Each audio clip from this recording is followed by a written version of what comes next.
Hello friends, welcome to exam hall IAS academy. Subramaniya Siva பற்றி நம்ம full டீட்டெயிலாக பாயிண்ட் பை பாயிண்ட்டாக பார்க்க போகிறோம். ஓகேவா, இம்பார்ட்டன்ட் பாயிண்ட்ஸாக தான் பார்க்க போகிறோம். பிறப்பு பார்த்திங்க அப்படின்னா 1884 ஆண்டு அக்டோபர் மாதம் 14ஆம் நாள் பிறந்திருக்காங்க. ஓகேவா, எப்போ 1884 அக்டோபர் மாதம் 14ஆம் நாள். ஓகேவா, அடுத்து பாருங்கள், பிறந்த ஊர் பார்த்திங்க அப்படின்னா வத்தலகுண்டு. ஓகேவா, திண்டுக்கல் மாவட்டத்தில் உள்ள வத்தலகுண்டில் தான் பிறந்திருக்காங்க. ஓகேவா, அடுத்த பாயிண்ட்டு, இவங்க பிராமண குடும்பத்தை சேர்ந்தவங்க.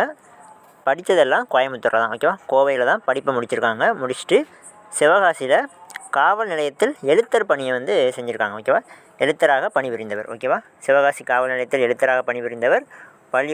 படிப்பை முடித்தது எல்லாம் கோயம்புத்தூரில் தான், கோவையில். அப்புறம் பிராமண குடும்பத்தை சேர்ந்தவர். ஓகேவா, அடுத்து பாருங்கள், சுதந்திர போராட்ட நண்பர்கள்.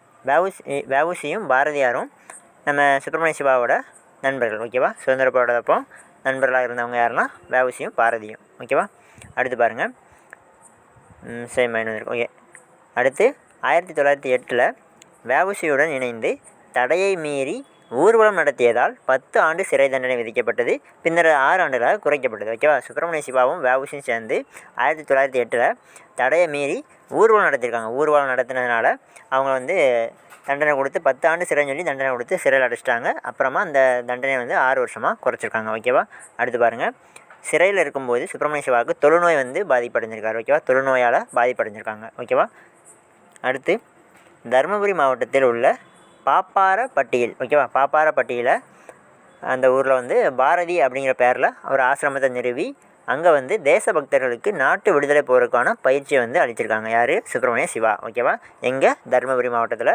பாப்பாரப்பட்டியில். ஓகேவா, பாரதிங்கிற பேரில் ஆசிரமத்தை நிறுவி அங்கே தேசபக்தர்களுக்கு நாட்டு விடுதலை போருக்கான பயிற்சியை அளிச்சிட்டு வந்திருக்காங்க. ஓகேவா, அடுத்து வெளியிட்ட இதழ்கள். ஓகேவா, சுப்பிரமணிய சிவா வெளியிட்ட இதழ்கள் பாருங்கள், ஞானபானு. ஓகேவா, ஞானபானு, பிரபஞ்சமித்திரன், இந்திய தேசாந்திரி. ஓகேவா, ஞானபானு, பிரபஞ்சமித்திரன், இந்திய தேசாந்திரி, இந்த 3 சுப்பிரமணிய சிவா வெளியிட்ட இதழ்கள். ஓகேவா, அடுத்து பாருங்கள், சுப்பிரமணிய சிவா எழுதிய நூல்கள். ஓகேவா, எழுதிய நூல்கள் பார்த்திங்க அப்படின்னா சச்சிதானந்த சிவம்ங்கிற ஒரு நூல், அப்புறம் ஞான ரதம், அதுவும் சுப்பிரமணிய சிவா எழுதின நூல் தான். ஓகேவா, சச்சிதானந்த சிவம், ஞான ரதம்.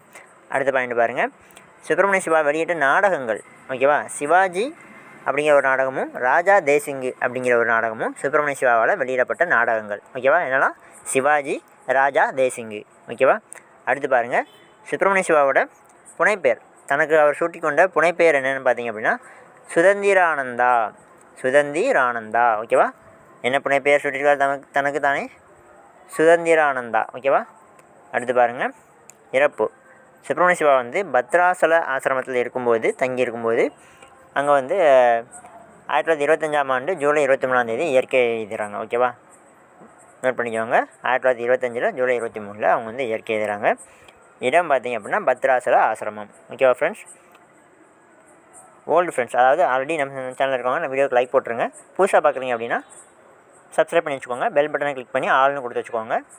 ஓகே ஃப்ரெண்ட்ஸ், நீங்களும் லைக் பண்ணிடுங்க. Okay, thank you.